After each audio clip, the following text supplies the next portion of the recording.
every entrepreneur and business owner is like passionate about what they do and what they've created.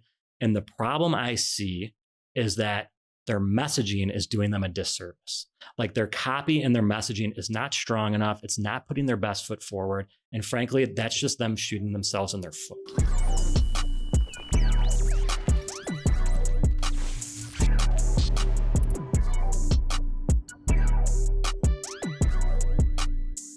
On today's episode of Rise, Grind, Repeat, we talked to Clay from Speakeasy Sales Copy. Catch up from the last episode and talk about how he's rebranding his business. Let's dive right in. Clay, thank you so much for joining another episode of Rise, Grind, Repeat again. I know, I can't believe I'm back, round 2. No, I love it. I'm excited to catch up. I mean, we're doing a little bit before this, but man, it was 5 months ago we did the episode. It's amazing how much has happened in here. It's been amazing to watch how much you've grown. Just personally, you got, personal things going on. I don't know if you've told the world yet, but cool to hear there. But then even on the business side, it's amazing how quickly you're growing. And I just can't wait to hear all about the journey and kind of where you're at. Yeah. And it's shocked me as much as I think it's maybe shocked outsiders. It's still not perfect. Like the journey still isn't perfect. I want to be very clear that still making mistakes, still growing, still failing forward, all of that. But it's been an awesome 5 months on my own since I left Petco. And personally, professionally, a lot going on, all really good stuff. So excited to share. Awesome. Well, what are some of the cool highlights that you've had before we get into kind of the nitty gritty in terms of process and things that you've uncovered in your business, learned from and everything like that? Well, I know where you want me to start. I can see it in your eyes. So my wife's pregnant. So my wife Kelly's pregnant. We're really excited about that. Don't know gender yet. Was quite a shock to me. Actually, I found out the last time I was in here filming the day I got home. Really? So you guys were some of the first to know, actually. And I'll just have to check with Andrei before we put this out because it isn't public yet. But my wife's pregnant, due in September. So that's the big personal news. Yeah. The professional news is really, business is growing. A lot of new clients, a lot of clients sticking with me, learning the right and wrong things to do. A lot of new learnings with copywriting, what's working right now. Worked with you guys some, so we probably have some exciting stuff to share there as far as what is and isn't working. And then for me, I joke that I'm rebranding the brand I don't have, which means 5 months ago I was working on a brand and right now it's still the case. I have a lot of clients. I would say my business is successful, but it's still a freelance business. Mm-hmm. And I'm trying to actually build this into a brand and a business. And so I had taken steps to name a company, get a website, working with a mentor. I'm very thoughtful in everything I do, probably to a fault. So I picked out like the exact colors, the logo, everything I wanted for this brand I was building. And I just realized as I got deeper into it that I wasn't loving it. I wasn't proud of the name. I was hesitant to put it out there. Like I couldn't wear it like an honor badge. Yeah. And so it was one of those times where normally you're trying to speed up. I was like, let's slow down for a second, because before I put anything out there, I do want to bless it. I want to feel good about it. It's got to feel authentic, genuine, all of that stuff. And I was close, but I wasn't there. So I've since changed the name to Speakeasy Sales Copy. So hopefully by the time this is out there, I'll tell you all about it if you want, but talk your ear off. But hopefully that'll be out soon, April 2021 for sure. And I'm just getting clear on, what this business is going to be, what this brand's going to look like, how I'm approaching teaching copywriting, because I should probably rewind. But the biggest thing is like, I've been doing this for a long time. I've been doing it successfully for a long time with household names. And now I've switched to entrepreneurs and small businesses because I've gotten out of big brands and I got sick of like making the rich richer, right? And I want to help small businesses and entrepreneurs. And to me, the best way to help them is to teach them how to write their own sales copy, versus them spending a fortune on me or somebody else, or wasting their money on a freelancer, run-of-the-mill person who doesn't actually know what they're doing. So I'm trying to really arm entrepreneurs and business owners with the skills I have so they can create high converting copy, get more engagement, leads, and sales. And to do that, I'm going to use Speakeasy Sales Copy, see how it's coming together. Yeah. And that's kind of the next evolution for me. I'll continue to have my freelance writing business. I'll continue to do DIY copy and ghostwriting, or done for you copy and ghostwriting. But I'm already on the higher end of cost, as you know. And I think moving forward, that rate will go up because I want to almost force the right clients to learn it themselves. I'm going to help make it easy and seamless, and I'm going to make it work. So that's the big news for me, is this new intention with Speakeasy Sales Copy. I'm running a contest for the logo on 99 designs right now. The designers already hate me because, again, I'm so just, every color has to have meaning. It's not just in the slap together. Yeah, it's how I do everything. It's like, I don't want to throw yellow on there if that yellow doesn't have some meaning to it, right? So anyways, more to come, April 2021. But that's the big thing for me, is this next phase of business for me is transitioning from just done for you sales copy for big brands, small businesses, entrepreneurs, to this other wing of the business, which I'll run. And that's going to be all about a system, a step-by-step system of teaching you how to write, what to write, and how to do it well so it actually sells. No, I love it, because I think that's where a lot of people it's love working for the corporations, but I want to help small businesses, and it's like I want to render the services, and it's like, you're really good, that means you're really expensive, and most small businesses can't afford that. So I think the approach that you're taking is spot on. Teach them how to fish, they'll then catch the fish, grow into a bigger business, and maybe you can open up another facet of the business that is that corporate type of copywriting and really help people out. And you definitely are great. I will say, you sent us some email copy, and we're doing a lot of outbound. We've been doing a lot of testing, and literally the response rates went from 1% up to 10%. So you literally 10x the response rates, and the responses that we were getting went from stop emailing me to, I'd like to engage in conversation. And even the people that said stop emailing, they appreciated the content and what was written. It was just good. And this is well written, but we're just not ready right now. We're not ready for marketing, whatever it may be. So your talent is tremendous, and with that brings a lot of value, and it's tough to really cater to that small business. So I think the way that you're going through it is huge. One thing I do want to ask is the rebranding and everything like that. At what point did you feel uncomfortable? Was it that you brought it to a few other people that had either negative feedback, or what was that emotion that made you? Because it's tough to put all this effort into doing it and then just to kind of scratch it or learn from it or whatever it may be. So what was that process to go from, I'm just not feeling it, to then the direction you want to go to? Yeah, it was tough. So if we rewind back to, I want to say last probably July-ish, I did a business building retreat over the weekend. And so I worked with a gentleman and his wife, who their business is helping entrepreneurs build online businesses. Like, they were the visionaries when dial-up was still a thing, telling people the future's online. So I worked with the best of the best. And over the course of a weekend at a vineyard at this amazing retreat, we came up with the name together. There's nothing wrong with the name. The previous name was Content Selling Machine, which is awesome. It's very clear what I was trying to do.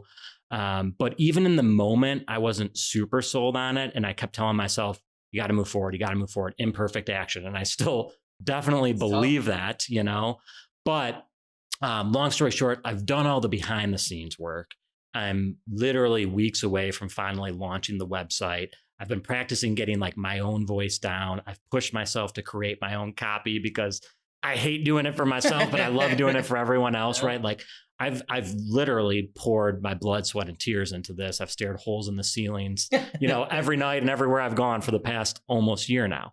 And it came to the point where I was creating some assets for my business, specifically lead magnets, to generate an email list so I can build my following and sell to them, which, tip that you and I always talk about is you got to have an email list, So I'm like, if these assets that I've just, worked so hard on and I'm so freaking proud of, if these are about to be out in the world, I need to feel 100% confident in the name and the branding, and everything needs to feel right.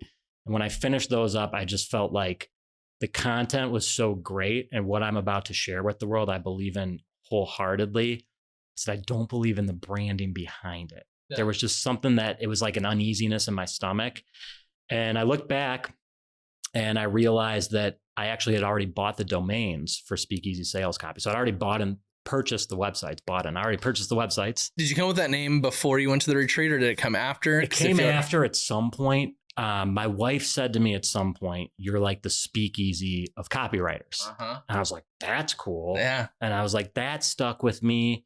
That's not enough meaning for me though. But then I started thinking about, I've got this 3rd floor office in the mountains where I work, and it's kind of like hidden. You'd have to know to go there. The walls are navy, and you'll see it on my Instagram. It's kind of moody to be creative. And I'm like, there's a lot of elements here of a speakeasy. And then the other thing that stood out to me was like, I've worked with Petco, Marvel, Slim Jim, the list goes on. And I'm like, I've been hiding in like the shadows of these giants. And now I'm trying to like sneak out of the shadow, get the spotlight on me, right? And work with smaller businesses and entrepreneurs. So everything about Speakeasy just kept sticking with me. And then I just had this final moment of, I went on my GoDaddy account and I looked, and they value domain names. So they tell you what they think it's worth. Yeah. Well, Content Selling Machine, the previous name was worth like $300. And I look at Speakeasy Sales Copy and it's worth like $3,000. So I'm like, okay, people must be, some algorithm is saying this is valuable. So that kind of reaffirmed like objectively that it was the right move. And I went to, not to be too long-winded, but I went to post on social media. Like my last post was about how I'm hiring. Well, to hire on the job description, I had to put a business name. I did not want to put Content Selling Machine. There was something that didn't sit right with me. I wasn't proud. That was the basic thing. I wasn't proud. I wasn't totally behind it. And I'm like, I know my business is going to do well. I don't want to have to rebrand a year from now. Like, I want to feel authentic, genuine, and proud of what I put out. And so the more I thought about Speakeasy Sales Copy and the more I thought about the meaning behind it, I was like, that's the route I'm going. So that's what led me here. It was kind of a lot. No, I love it. I love the new name. I think it's, I think it just resonates. I don't know. It goes off the tongue and rolls off pretty well. And I don't know. It just, your wife did a good job. Hey, well, yeah, Clay Manley, shout out. But I agree. And I feel like, it fits because a lot of the entrepreneurs and business owners, even businesses I work with, they can talk about their products and their services and their coaching. No problem. They're very comfortable talking about it. It's once they're behind a keyboard typing where things go awry. And so I felt like when you think about Speakeasy, it's like, you can speak about it. I'm going to make it easy. I'm going to make it easy to write the sales copy. And you just talked about the power of sales copy, but to me, that's the game changer. So I'm thrilled with the name. I've got the right colors picked out. Now I've got designers working on the logo. And I just can't wait for everyone to see it in April. Like, I went from being hesitant to launch because of the branding to I'm thrilled. I can't wait for the world to see this. And I know it's going to do well. Yeah, no, that's awesome. I love the being able to identify that, just going with the feelings. And I mean, it's, I preach a lot, be quick with action, the biggest enemy of good is perfect and everything, but there's still doesn't mean just go out and just run with things if you don't feel comfortable. So I love the fact that you're doing it. And even if you get so deep into it, I think a lot of business owners don't weigh the opportunity cost. They go, well, I've already spent so much time, I have to keep going. And it's like, well, you only spent 9 months, 12 months. If you're looking to do business for 20 years, that is nothing compared to the feeling you're going to have of regret of not going and changing your mind 10, 12, 13 years down the road. So to be able to identify that, make that move, all while, the craziness going with the personal life, you're looking to hire, the business is growing. I mean, you're doing a good job of juggling, and I think it's going to lead to just more happiness. And ultimately, I mean, just even the name, I think it's solid. I'm glad you approve. I was just thinking too, when I did decide to pivot, just to support what you were saying, when I did decide to pivot the name, I did it the same day. Like, I was like, I'm changing the name. I launched a contest on 99 designs. I'd never even heard of it. I wrote a brief. I did everything that day. So I didn't let it slow me down. In fact, the contest ends like today. So I got to look at those logos. But point being, once I realized that I couldn't get 100% there, I was quick to move on and to make this move. And so, reinforce everything you say, imperfect action, and just, man, I'm just excited. I don't know how else to put it. I'm just thrilled about it. No, that's awesome. And going back from like our previous conversation, I think we spent quite a bit of time on pain, gain, transformation, which was mind blowing to me. I mean, I still try and figure out how to do it. And then I'll listen to the clip and I'm like, yeah, I'm nowhere near what Clay can do. But I mean, before this, you were kind of mentioning, you kind of, thought about it a little bit more. Are you still going down that route as kind of the strategy as you move forward with sales copy and everything? Or what does that look like? Yeah, so that was missing something. So I would say the crux of all good sales copy, in my opinion, if you really boiled it down, is this concept of pain, gain, transformation. So just to revisit that real quick. What I picture is there's 3 categories of your sales copy. If you can stack all 3 together, pain, gain, transformation, you're going to have high converting copy. In fact, I have no doubt about it. So when you look at, we'll start with pain. Pain is like what people avoid. That's called loss aversion. Like there's actually a name for it. It's called loss aversion. Loss aversion can be 2 times as powerful as the opposite. So pain can be 2 times as powerful as gain. Now, you tell me someone who doesn't want double the conversions on their copy, right? So pain is really powerful, telling people what they can avoid. Gain, what they get, that's what every marketer, every junior copywriter, every intern can come up with. Like that's obvious, and you do need it. You need it because it's clear and it's simple. And then transformation is how does their life change? So that's like that before and after picture. Transformation is probably the money maker, but pain's pretty special. And like anything, you stack all 3 and that's where magic happens. Now, what I didn't talk about last time would be the progression of that. So let's say I've got all 3 of these elements. I'm like, I've nailed pain, gain, transformation. How do I actually use this? One of the biggest challenges for any entrepreneur, business owner, or copywriter is flow. And nobody talks about it. Like I feel like I might be the only person talking about it, which is you may have the right words. You may have the right messaging, but if they're in the wrong order, it's still not going to work. And now you're spinning your wheels, rewriting something that doesn't need to be rewritten. It just needs to be shifted. So I came up with this framework for flow.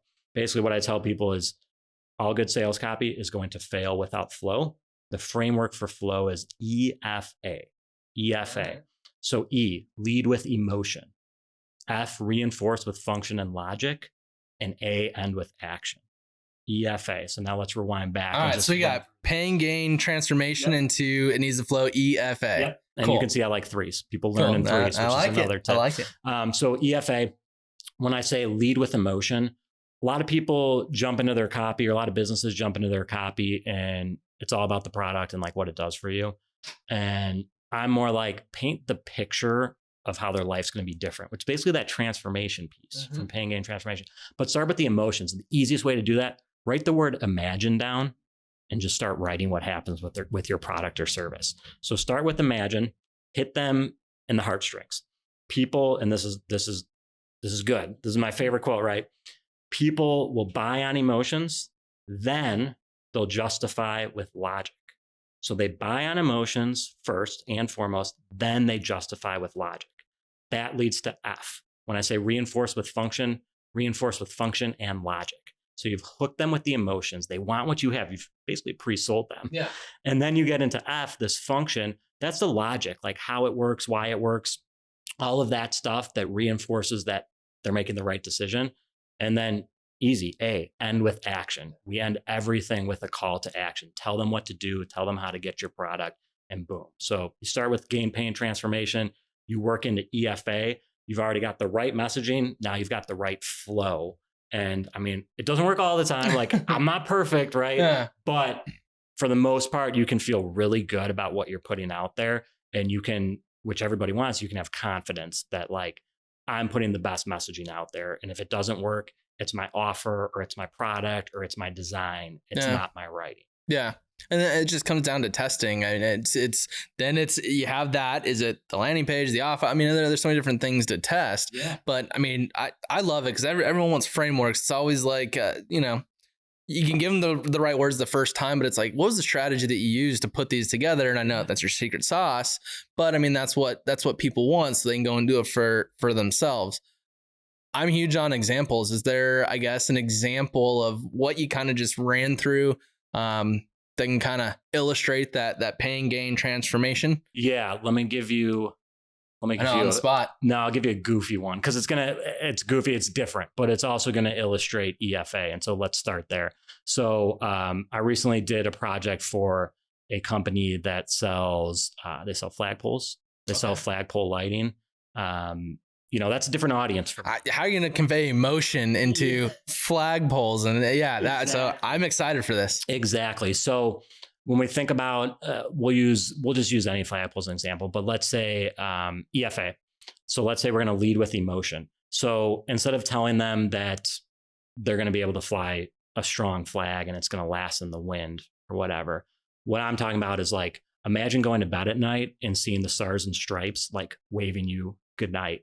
Or imagine every, we'll say, imagine every edge of that star glistening under the moonlight as you go up to your room each night, right in front of your driveway, right? Like right out front.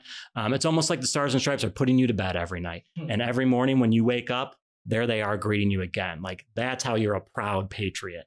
And so that's kind of the emotion, right? I haven't told you anything about the flagpole I'm about to sell. What I've told you and what I've sold you on is the emotion of the red, white, and blue is always there for you. It's always flying high. And you've now seen it when you wake up. You've seen it when you go to bed. That's pretty stirring. Oh, yeah.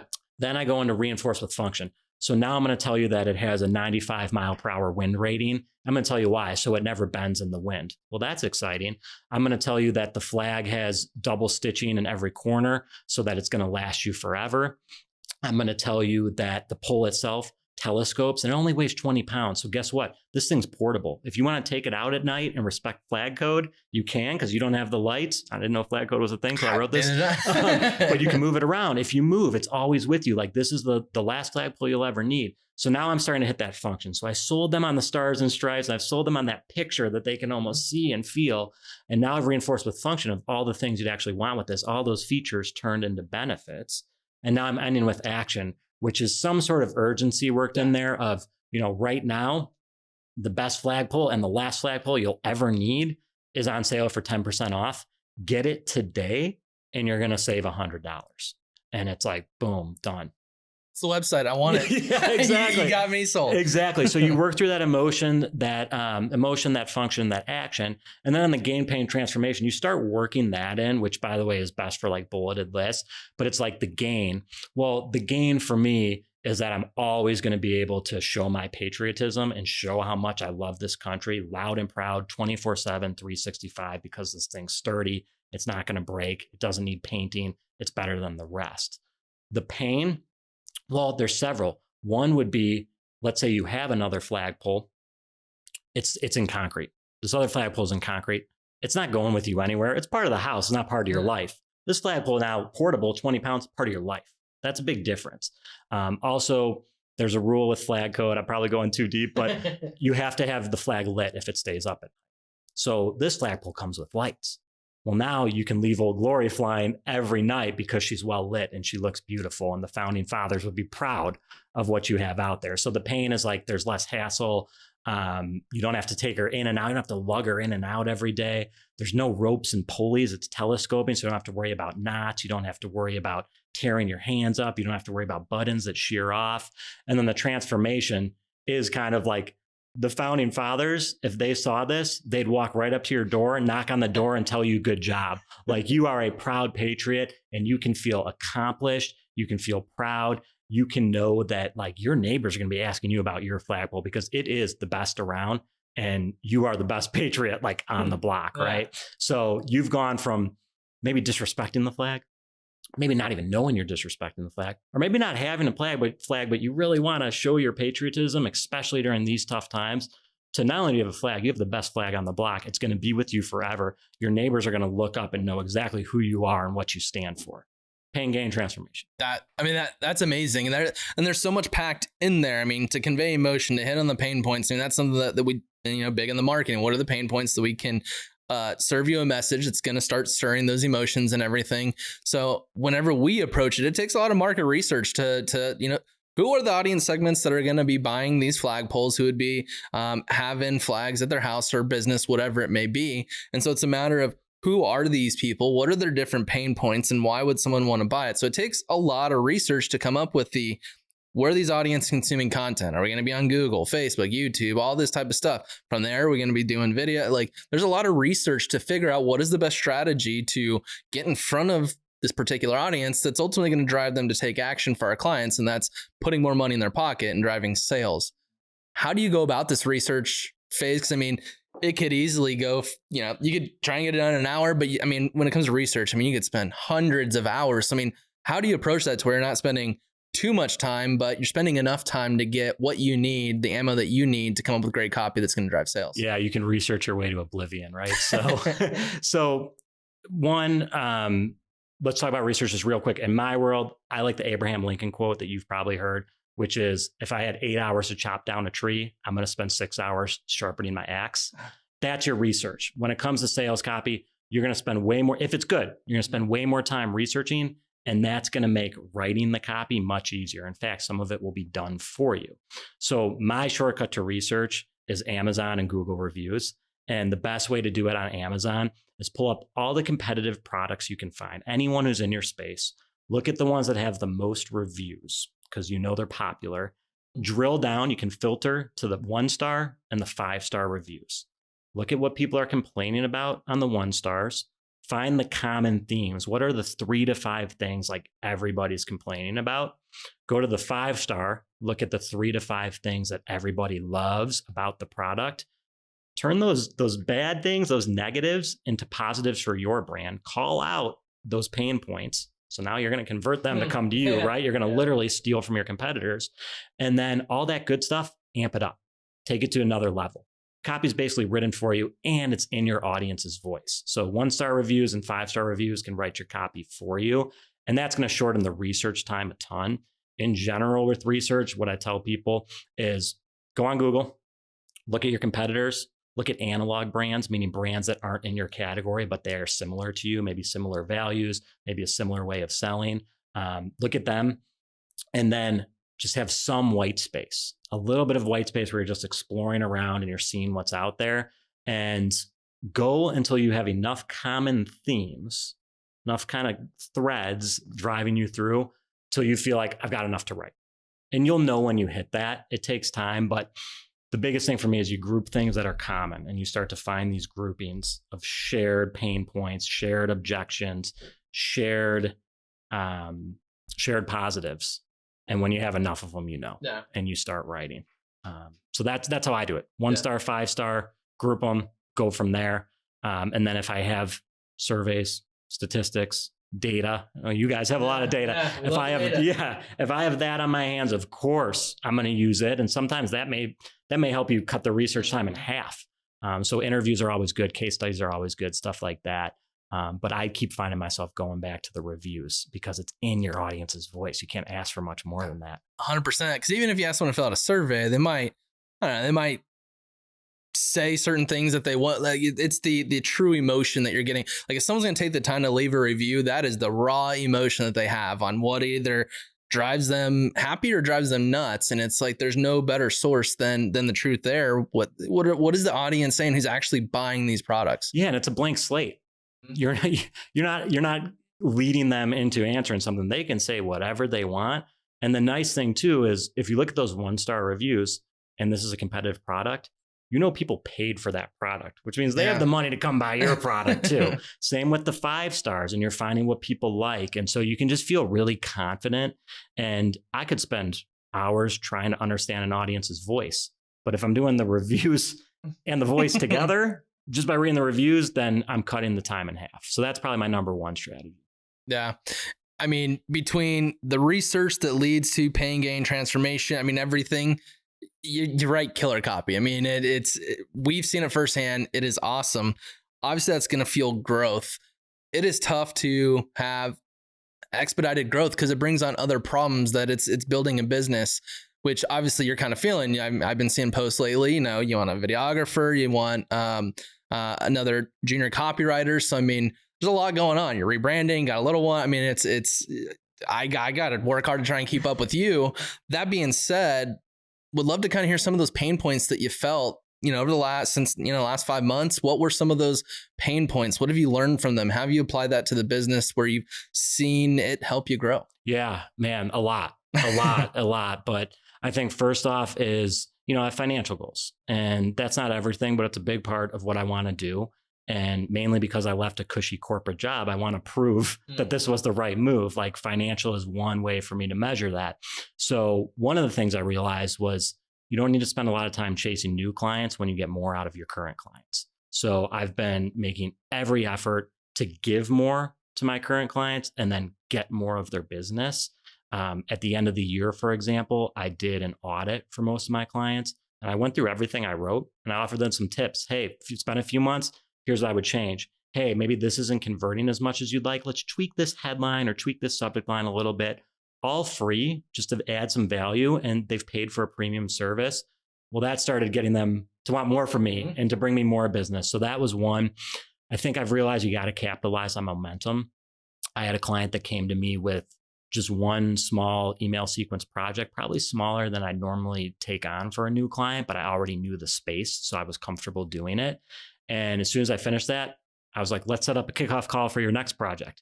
Kept doing that, kept getting more projects. I'm not sure they would have had more for me if I didn't just kind of put their feet to the fire, because everyone has grand ideas and everyone has needs. But once you tell them to commit to a time, right, you kind of lock them down, and that makes them move faster. They actually appreciate that. So that was a big shift, was like, stop trying to chase new business and start getting more from what you already have and the people you already love working with. Another thing for me was hitting my ceiling. So just last month, I closed a lot of new and existing business.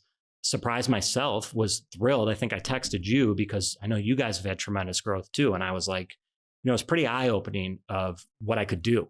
It was also challenging because it's going to take a lot of time to get that done. And I realized there's only so much I can do on my own.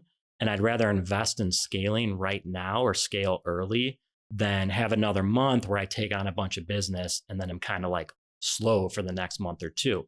And so that's kind of what happened. I had a killer February, biggest business month of my life, even before my corporate jobs and all of that, like hands down. And I was really proud.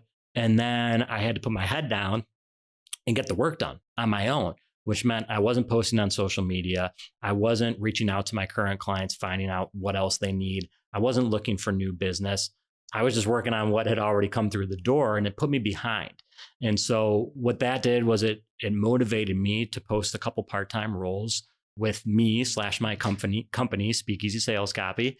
And, I definitely had some moments where I was like, can I afford to be paying someone already? Am I ready to add someone to the team? Do I have the time to train them? And I was like, look, dude, you had the best month of your life and you saw that it's possible, but to string together months like that, that's the magic, right? I can't do that on my own. So accepting and learning to scale early and being willing to take some risks and put more money into the business to grow it and to get some momentum and consistency is something I'll tell you if it worked. I'll know in a few months, but I'm feeling like it's the right decision now. So that was a big one. And then honestly, just getting better at my craft. Like, I'm not perfect. I make mistakes. Not all my stuff converts to the way I'd like it to. I always, one thing I've been saying is like, I don't have a journalism degree. I have no like master's in journalism, no FMA. I've never sniffed a journalism course. Okay. I don't have any formal education in what I do. No advertising classes, no marketing classes, none of that. And if I gave like my 5th grade teacher something I wrote, it'd be covered in red pen. Like, I don't know the rules of grammar. I don't care about AP style. Yeah. I barely know what an Oxford comma is. And but the point is, but my stuff sells. Yep. So my stuff works. And so to me, it's been really accepting that those are my flaws and that they don't matter, because I get down on myself like, well, this guy's got an MFA in journalism, or this guy's got this or that. And I'm like, I'm doing just as well, if not better.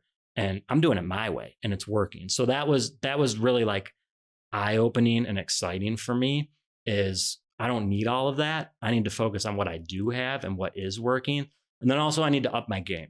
So every time I have a loss, or every time something, doesn't convert the way I'd like to, I'm looking for, how do I get better? Will you let me rewrite this for you? Will you resend it with this subject line? What can we change? What can I do to make this work for you and for me, so I feel good about the product you got?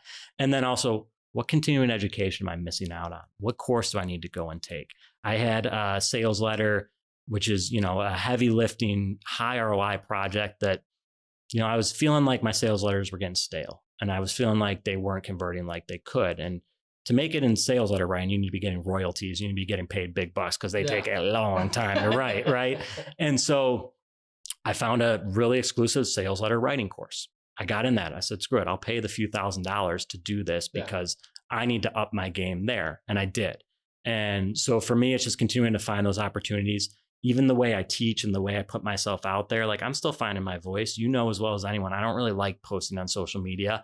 I haven't had a website, and yet I've built this business, right? Yeah. And now I have to put myself out there. And so I'm realizing, well, here's how I want to teach. And if I teach it like this, it's going to make me better because I'm going to learn from myself, right? And I'm going to apply it to my own stuff. So I just feel like I'm on this journey of evolving. I feel like everything I look back on, whether it was 3 months ago, a month ago, 3 minutes ago, I'm like, ooh, I got better. I already got better. Like I'm looking back, I'm like, I would have done it this way this time. And that's how I know I'm growing and getting better. And that's been a big shift for me, is like, there's so much room for improvement, and continuing to seek that out, accept that, and get better. Yeah, no, I love it. And I think identifying to delegate higher early on, I think, is a huge win, because I think what a lot of people try and do is go, I made a lot of money, let's keep trying to do this. And you get, you can sprint for a little while, but you can't sprint forever. And I think that's what happens. You get that taste, and it's like, well, if I hire someone, that's a couple more grand out of my pocket doing self-education. All of a sudden it's like, I broke even. Like, what? I want money. That's the reason why I'm doing this. But if you continue to do that, you get to month 4, 5, 6, 12, 18, you can get burnt out. And then all of a sudden it's like, when you finally decide to bring people in, you just don't have that motivation, that desire, that excitement. So by being able to identify it early, it allows you to bring those people in, or do whatever it may be that is going to continue to scale the business. And I think that's a very hard decision for a lot of entrepreneurs and small business owners.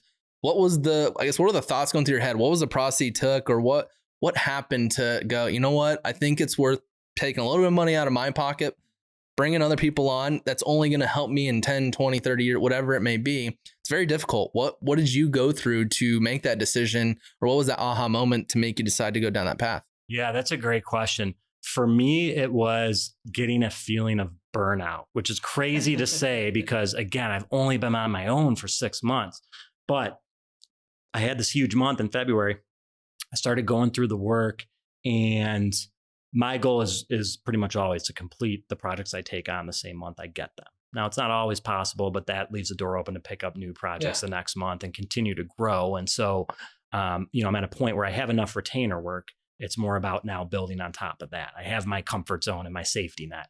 And so I had that February. I had all this growth. I closed a lot of new business. Again, just a huge month. And I started doing the work, and I was like, man, I already work long days like you, like 10, 11, maybe 12-hour days are kind of the norm. But it was like, no, I'm going to have to do that every weekend this month. And I might not see my wife today, and the cat needs to like go in the bedroom and leave me alone because I gotta grind. And I just realized, this isn't why I left corporate. And this isn't why I left like helping the rich get richer and also like kind of being bossed around and being a micromanaged. Like I left to do my own thing, and I love copywriting, but that doesn't mean that's what I want to do 14, 15, 16 hours a day.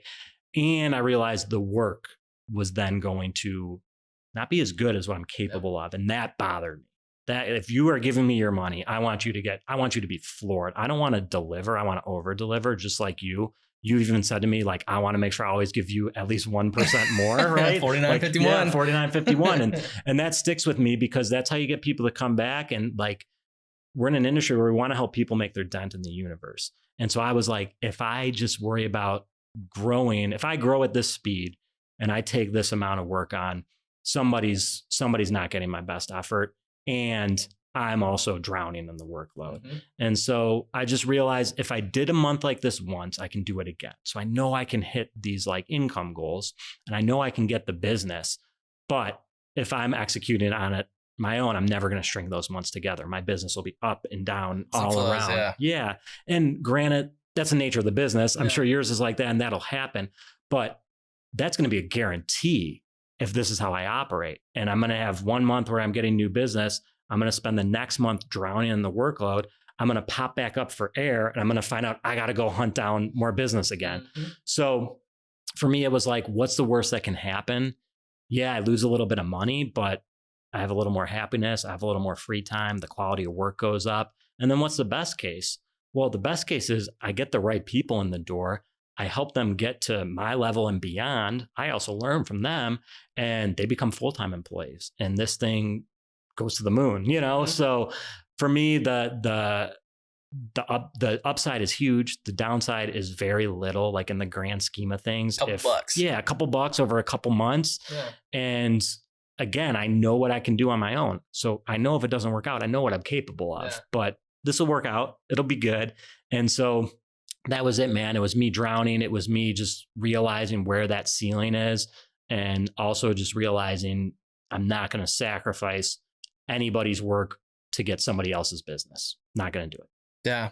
No, I couldn't agree more. And plus, when you start bringing people in, it's fun around the office. It gets kind of boring being, working by yourself. You get some camaraderie going. You got some, conversations going, and it's fun. And I mean, being able to, allow someone else to have a livelihood and putting money in someone else's pockets. I mean, it's fun. And I mean, it's definitely part of the growing, but being able to identify that early, I think is huge, because it's to your point, you can get burnt out, and then all of a sudden it's like, well, time to go back to the corporate job. And there's a reason why you left it. And it's just ebbs and flows of happiness as well. And just your overall happiness of life. Yeah. And I think you nailed it too, of like, this is going to sound a little corny, but it's like, I do care about the next generation, and I want to help like the next aspiring Clay Manley or Dustin Trout or, some other marketer and copywriter be really good at what they do. I never had a course. I never had anyone teach me. I never had any mentoring. I didn't get into this until I was early 20s and already had a professional, really mid 20s, and had a professional career in fitness. And so I'm like, if I can get someone who's young, humble, and hungry, who's in school, they're already learning some of the latest and greatest. So I'm going to get a ton of value out of them. And two, I can help them up their game. Like my hope is I can get someone who has a bachelor's in advertising and give them a master's just by working with me. Yep. So that's really exciting for me. And you're right. I want to celebrate the wins with someone. I want to get a second set of eyes on my own stuff. Right now, Kelly, my mom, a couple friends who are in writing will help me out, but I want someone on my team and where we're just fighting for the same thing, and they can learn from me. I can learn from them, and we just make each other better. Yep. No, it makes it fun. One thing that you said that stood out, and it's something that I'm trying to work on. I've completely neglected it, but it's the continued education. Like I've just, again, head down, trying to, do what I'm doing. But it's actually come up in the last, say, month and a half or so, where it's like, all right, well, what I'm trying to do is we're bringing on clients is offload the account management so someone else can do it. So I can free up some time to work more with the team and do more of that continued education. How much has that helped or a part of your life? So I was one of those people who always took on too much continuing education. Like any personality test I take is like, you're a lifelong learner. Mm-hmm. And it's true. It's pretty eye-opening when you see it like on paper and you read the write-up and you're like, holy crap, that is totally me. And that's me with learning. And so what I realized was I take on too much of it and I don't get it done, or it doesn't stick, or I rush through it. And so I decided every month I'm just going to take on one, what I call growth goal. I like that. Which is one piece or form of continuing education. I decide ahead of time, and that's the one personal development thing I'm going to take on for that month. And that's worked really well for me, because if it's one, it's doable. I have no excuse. I can get it done in a month. And, for a couple months ago, it was the sales letter writing course I talked about. That was a game changer for me. Last month, I read a really famous copywriting book, Breakthrough Advertising. Not my cup of tea. I didn't get much out of it, but I was getting hit by that Facebook ad every day because I've been asking people about it. I've been thought about buying it. It's an expensive book. And so I'm glad I can say, hey, I read it. It wasn't for me, but now I know I was going to buy it at some point. This month, I'm reading Ben Settle's Copy Slacker, which is really hard to get your hands on. It's like 700 pages. And what I'm doing this month, which has been really nice for me, is as I'm reading it, I'm actually practicing everything it's teaching. So it's making me tremendously better. It's also helping me get clearer on how I want to teach copywriting and some of my frameworks and stuff. Now, EFA and campaign transformation, those are mine, but there are things I'm pulling from others and, adapt and improve. So that's what I'm trying to do there. But having one focus has helped me a ton, and I get it done. I get it done well, and I feel good about it. Yeah, no, I love it. And I think it's awesome because, a lot of people try and focus on too much on the long-term 10-year goals, 20-year goals and all that. I mean, what are some of the things that you're working on from a personal, professional development in the next 1 to 2 months, but also for the business? I guess, what are some of the biggest goals here in the immediate future? That's on the business good. front? So for me, it's simple. I want to get to the point where I'm not doing any blogging. So blogs are great. Everyone needs them. but I would say they're low ROI. And so I want to have a junior copywriter who I can help make the best blog writer in the world. It's a great place to start. If I take the blogs off my plate, that allows me to focus on sales emails and sales pages, and ads, which on the other end are high ROI. Like if you can do those well, trust me, you can do the blogs well. But if you can do those well, you're gonna have clients banging down your door. Yep. So for me, I want to continue to focus there and focus on growing the business while I have a junior writer get really good at the blogging side. And then I work them into helping me with my stuff, even editing my stuff for a second set of eyes and the opportunity to learn. And so that's kind of the writing piece. Now, the other big business goal for me is putting out more content. And I did like a 7-day challenge where I just woke up one day and I posted on Instagram that I'm going to post the next 7 days. I don't know why. It's just, I woke up and I did it, which is maybe how I operate. And it was really good and it made me really comfortable, but I'm up and down with it. And I've realized that the more I post, even though business doesn't directly seem to come from the social media, the more I post, the more business I get. And so I want to be really consistent with my content. With this brand coming out, my website will launch April 2021. I want to make sure when people find that and they find me, like they're getting a lot of free value, good free value. So getting consistent with content is a big one. And then, I've got financial goals I want to hit. This year, I really want to start taking on royalty projects. So I want to be writing sales letters that are paid, based on royalties. So have some recurring income. Oh, yeah. And when you're at a very, very elite level, you can do that. And I feel like I'm starting to sniff that. So that's something I want to get to. What else for me? That's probably the big stuff. The royalties, the financial goals, launching the business, and running a focus group. I'm going to launch the Speakeasy Sales Copy. The main product is going to be a step-by-step system to help entrepreneurs and business owners write their own sales copy. And that's got to get out there. Like I've been talking about this and I'm ready. It's not perfect, but I'm ready to put it out there. So going to launch that. Ultimately, the way I look at it, Dustin, is I kind of have these phases spelled out of my business. So phase 1, which I'm finishing up now, was the freelance copywriting and getting to a point where that exceeded my corporate income. Well, I've hit that easily. Phase 2 for me is launching Speakeasy Sales Copy and getting that brand and that business model out there.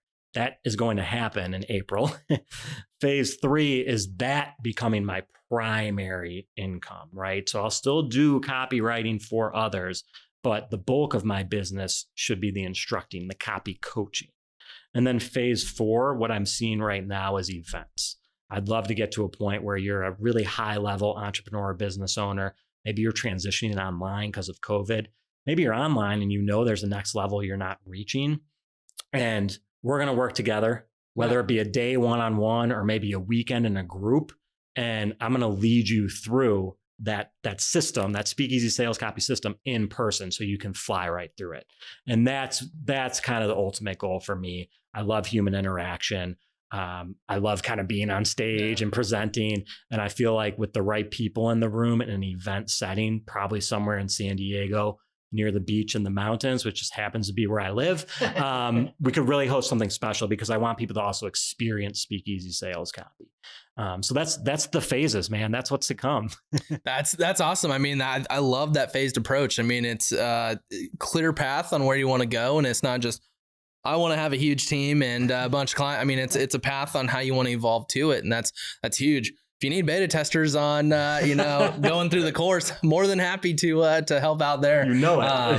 Yeah. And I love the correlation and seeing I post more, business seems to happen. It might not be a direct correlation. I mean, it's funny you say that because it's called attribution. And it's something that we always try to communicate with clients is you have video ads and banner ads and all that. They might not click and convert, but because they see the brand name, they might come through a different channel and all that. And it's just knowing that doing it leads to more business. And I think it really helps you tremendously because I love your posts. Your work is displayed right there. And I think not having a website and stuff like that, if anyone ever hears about you, it's another outlet they can kind of see your work before they reach out. And so you might not think it has directly led to more business, but I'd be willing to bet that there's probably been some new clients that checked out your social media and everything like that and goes, I really like the way this guy writes. And then it led them to reach out and everything like that. Yeah. And I think, it's kind of like practice what you preach.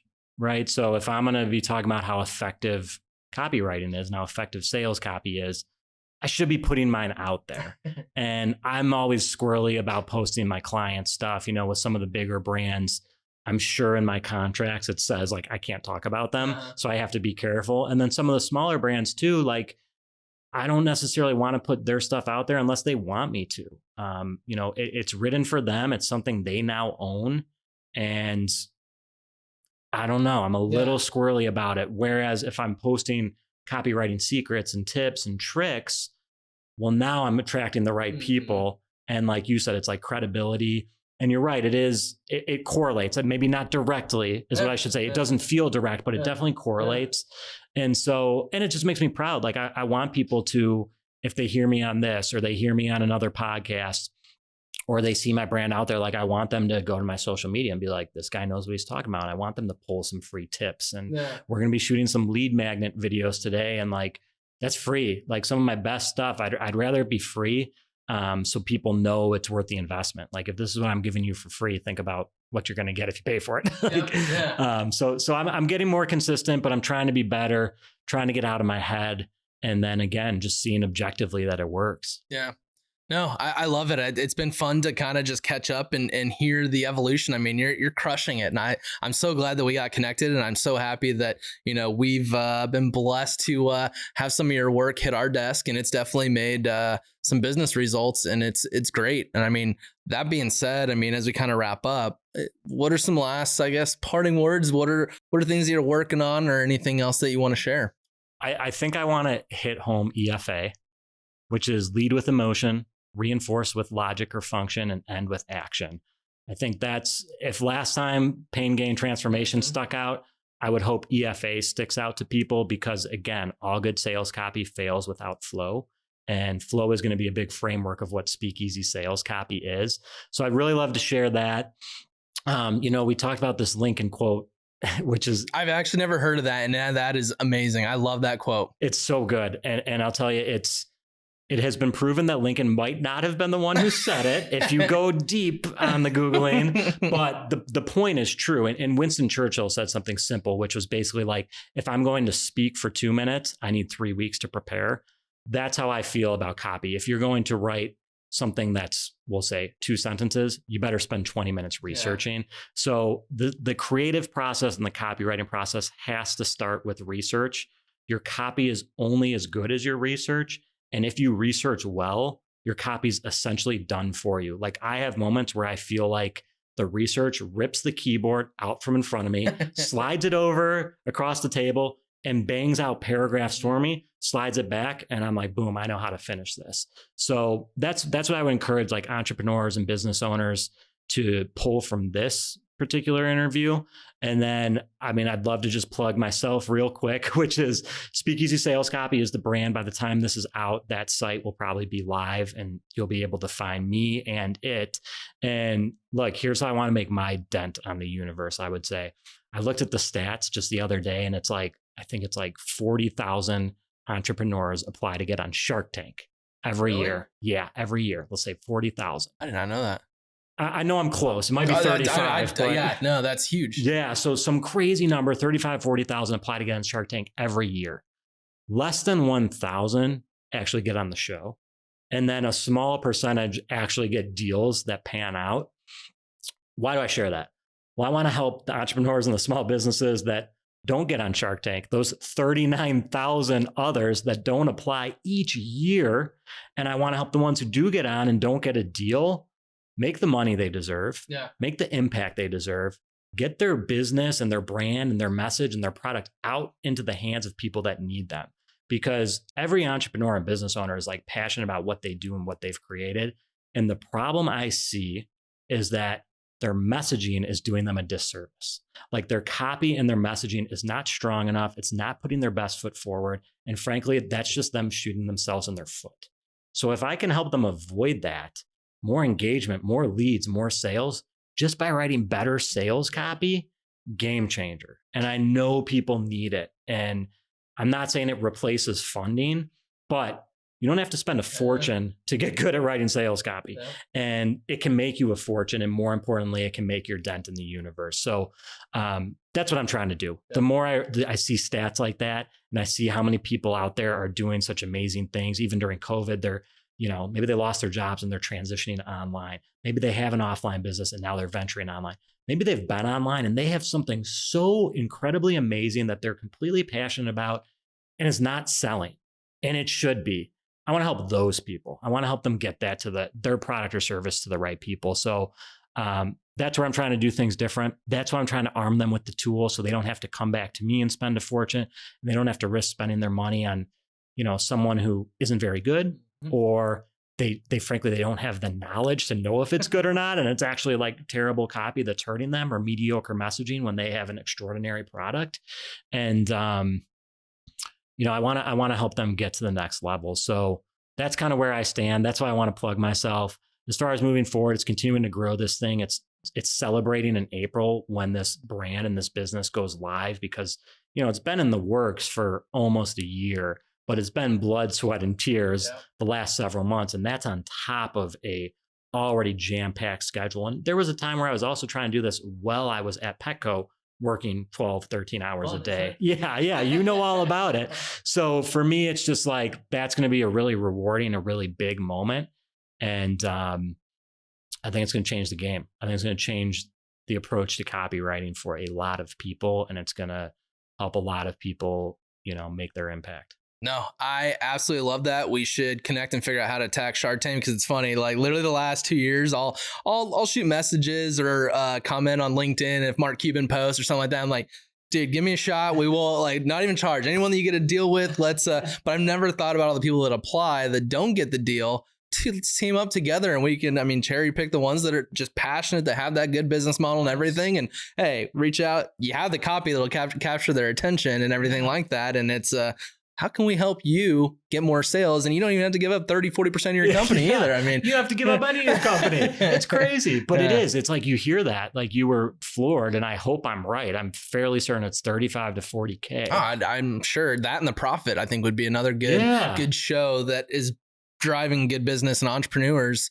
to apply. And it's just, how can you reach them? And it sucks too. It bothers me to think that like some people who do have an amazing product, service, business, brand, whatever, can't get it out in the world because they don't have money. Yep. Like money's what's holding them back.